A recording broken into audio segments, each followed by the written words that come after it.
My number one reminder is to carefully read the instruction leaflet na kasama sa Beautylabo Whip Hair Color Kit.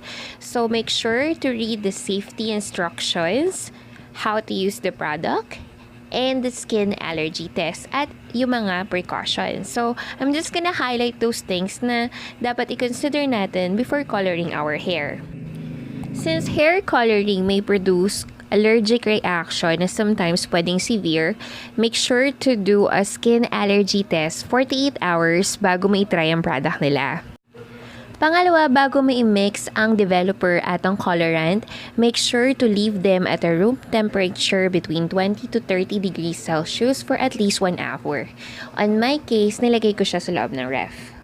Now, kung ready ka na at wala namang ibang allergy, make sure to comb your hair before using. Huwag mong hayaang may tangles kasi may hirapan ka upon application. Make sure that your hair is dry para ma-avoid yung pagkalat or pagtulo ng whip once you apply it on your hair.